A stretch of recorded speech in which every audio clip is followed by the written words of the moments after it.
And so in the end, they worked out a deal where Intel is going to get the CHIPS money, but in exchange, we're going to get some equity. So they took taxpayer funded money and they just bought stocks with it instead of giving it to the company to invest in their own product to make better chips. That's wild. That's stealing taxpayer money. And they went full circle all the way back to communism. President Trump announcing Intel has agreed to give the U.S. government a 10% stake in the company. Joining us right now, talk about that and so much more. We're going to talk about Jay Powell and everything else. White House National Economic Council Director Kevin Hassett.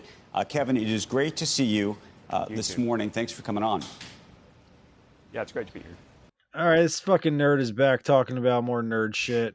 Some other fucking shit this whole awful administration is doing. Let's see what this nerd has to say. Yeah. So here's the question. Ronald Reagan famously said the 9 most terrifying words in the English language are, "I'm from the government and I'm here to help." Right? You remember that line, and it's Sure. a line that I think It's a it's been great line, used by Republicans for the last several decades, until maybe Friday. Can you explain the rationale behind taking this 10% stake? No. Right. Well, it's not really a taking, right? The bottom line is that because of the CHIPS Act, the U.S. government had decided to give a whole bunch of money to Intel. And the President Trump and Howard Lutnick, Secretary Lutnick, talked to Intel about the progress they were making in the hurdles that they had to hop over in order to get the money. And I don't think they're particularly happy with that progress. And so in the end, they worked out a deal where Intel is going to get the CHIPS money, but in exchange, we're going to get some equity. And equity is not voting, so there's not going to be government intrusion into the business of Intel. It's more like a down payment on a sovereign wealth fund, which many, many countries have. Wait. So how is that not just buying shares?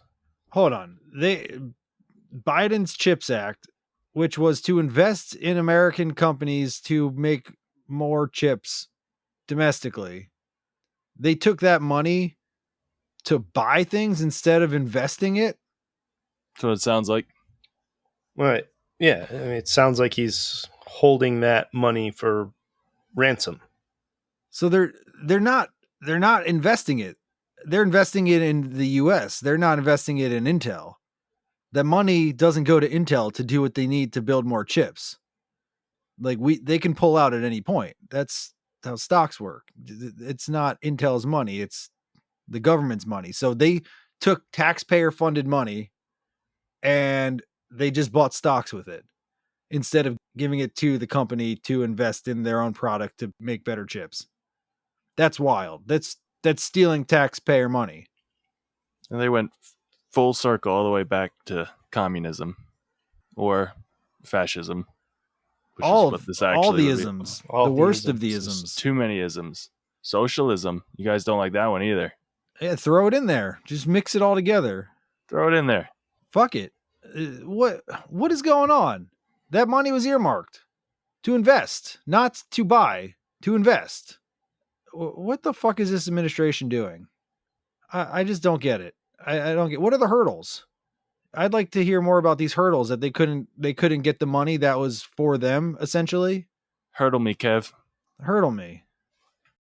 Kevin, though, is this the beginning of a larger effort by the U.S. government to take equity stakes in other industries that we subsidize or other companies in the AI and chip space that we subsidize? So a good example is probably AMD. Another example might be Taiwan Semiconductor. Right. Well, I think this is a very, very special circumstance because of the massive amount of CHIPS Act spending that was coming Intel's way. But the president has made it clear all the way back to the campaign that he thinks that in the end, it would be great if the U.S. could start to build up a sovereign wealth fund. And so I'm sure that at some point there'll be more transactions, if not in this industry, in other industries. Okay, so we should expect the U.S. government to be taking more equity stakes in businesses around the country. That is something that if you're a CEO this morning watching us, you should say, okay, the sovereign wealth fund may be coming and trying to effectively buy in some kind of equity stake. It's possible. Yeah, that's absolutely right. Why would that be possible? In the past, the federal government has been giving money away lickety-split to companies, and the taxpayers have received nothing in return. And so now what's happening with the Intel deal is the CHIPS Act money is going out as planned, but instead of it just going out and disappearing into the ether, the U.S. taxpayers are getting a little bit of equity. I can really not see how anyone would think that's a bad thing, unless you thought that the government was then going to go in and run the company. But these are going to be shares that don't have voting rights. The government's going to stay out of it.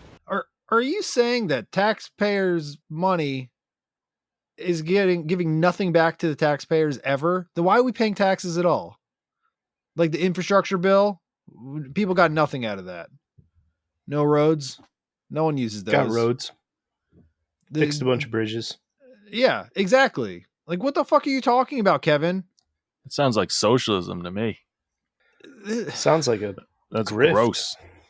Gross socialism. Ewy. Like all these technological advancements, these CHIPS Acts, this is a national security thing too. Like we use that shit for the military. We use it for our devices. All this shit we're making at home, these consumers, end users, taxpayers aren't getting any benefit from any of these investments. And now you're just like, well, we're not going to invest anymore. We're just going to pocket this money and give it to Uncle Sam. Like, what the fuck? And also, that's still taxpayers' money. You make profits on it. You have to reinvest that somewhere. I'll be waiting on my dividends, sir. Yeah, like what am I getting out of Uncle Sam investing? Nothing. I get more when you give it to the companies that specifically need advancing, like roads, like computers, like shit that I would actually use. This doesn't help me at all. You're just buying stocks. This does nothing for the consumer or the taxpayer or anyone. This is the opposite of what you're saying. You're lying again, Kevin. Come on. I'd say you're better than this, but at this point, I know you're not. Well, it goes back a little bit to the Ronald Reagan quote that I started with, which is when, for many, many years, you know, you and I used to have conversations about Solyndra and how I think you thought that that was a terrible, terrible mistake for the U.S. government to be getting involved in. We have been exporting the idea of a free market around the world for as long as I can remember, and this is a major shift. Do you not agree? No, I think this is a very special case of Biden committed the money. Because President Trump and Howard Lutnick weren't very clear that they wanted to continue to let the money go out because the paths weren't being crossed, the hurdles weren't being crossed. And so I think it's a very special case. What hurdles? But again, the general principle that if the U.S. government is able to create a situation that benefits everybody, then it should benefit the taxpayers too. How? But if you're saying that this is really just the beginning of more as it relates to a sovereign wealth fund or something else, it would be suggestive of something very different. And I wonder how we in the United States and maybe even around the world should think about the idea of national champions, which is something that we've been, and the Republican Party in particular, has been quite critical of for years. No, I mean, we're absolutely not in the business of picking winners and losers, but this is not a thing that's exactly what you're is doing. Unprecedented. If you look at it right now, the U.S. government owns most everything of Fannie and Freddie. And the president, led by Bill Pulte and Howard Lutnick and Scott Bessent, are studying what should we do with that equity in Fannie and Freddie right now. They've been bringing in Wall Street leaders to discuss it as well. And so it's not unprecedented for us to have a little bit of equity in something. And again, what President Trump wants to do at all points in time is maximize the value of taxpayer dollars. Well, let me ask you this then. So your answer is that you guys own Fannie and Freddie, Fannie, whatever the fuck. And there's all these housing crises out there, and that's your shining example of why you should invest in other companies. The fuck are you talking about? And bringing up Bill Pulte's, hurdles? Yeah, is that the hurdles that people are unhoused and can't afford an iPhone anymore? What? I don't understand. And fuck Bill Pulte, that idiot. Everyone who's listening to this, go look into him and all of his scams. That guy is just chock full of scams. He is the biggest grifter, on par with Trump himself. He took a dog away from a veteran. I don't even want to get into it. That guy's real piece of shit. Tip to tail piece of shit. This makes no sense. I don't understand how this helps the taxpayer. I don't understand what these hurdles are of investing in companies.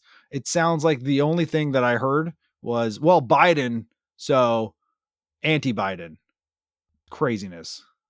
In terms of improving the future of Intel, one of the things that it needs more than anything else is demand for its chips, which it does not have at the moment.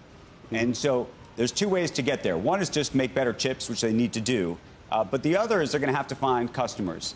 And the question is whether you believe that this administration is going to use its influence with other companies that would otherwise be the buyers of these chips to buy said chips. We had a period of time, remember, where Gina Raimondo in the Biden administration was trying to persuade Amazon and so many other companies to buy these chips unsuccessfully at the time, but criticized, if I remember, by Republicans for doing such a thing. So do you believe that someone from the administration is going to call up any of the tech companies and say, you know, you're building a data center, we'd love for you to use Intel chips?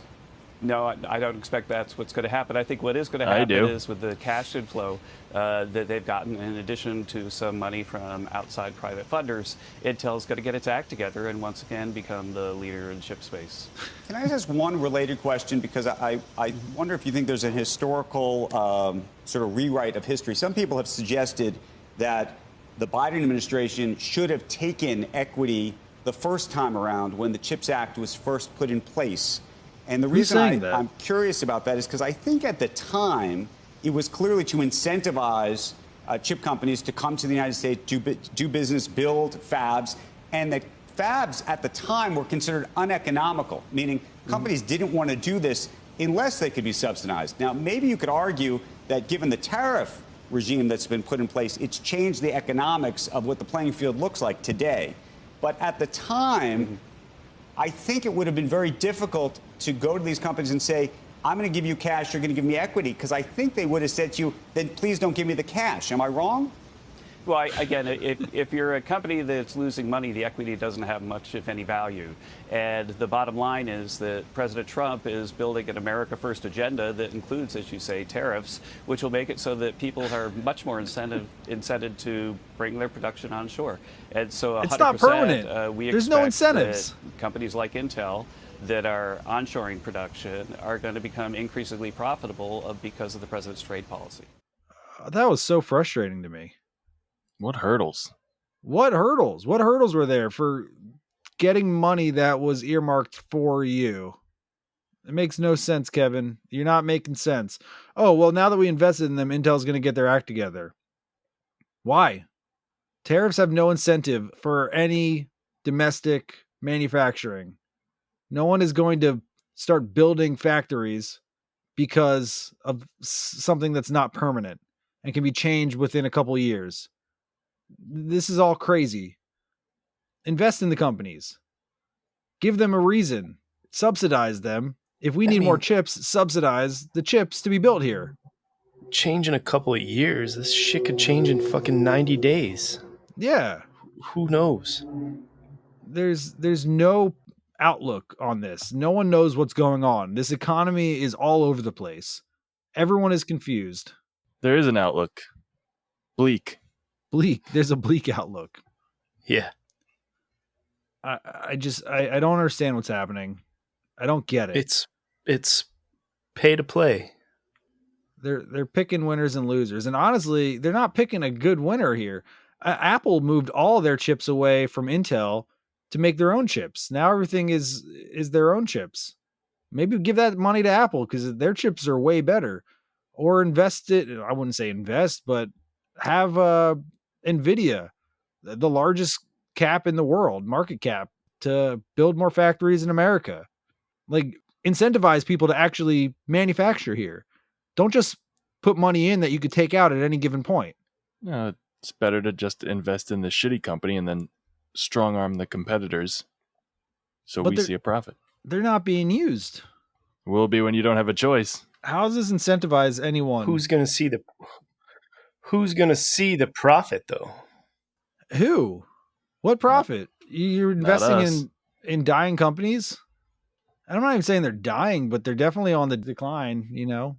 Everything is a pump and dump. It's all a pump and dump. That's what it feels like. It feels like they're going to pump them up, Obviously, it feels like a setup. Yeah. Obviously, them investing at 10% equity stake into this is going to pump it, and they could dump it at any given point. They could absolutely cripple this company way faster than they would have crippled themselves. All right, everyone buy Intel stock. Write it up, sell it. This is financial advice from the Dingo Weekly. It's cheaper now than it was when that video was made. Well, buy low, sell high. Yeah, make sure you get out quick. Bye. This is the Dingo Weekly. If you enjoyed this video from the guys at the Dingo Daily, make sure to like and subscribe and join us each Thursday for a new episode of the Dingo Weekly podcast. Thanks for tuning in, and we hope to see you again.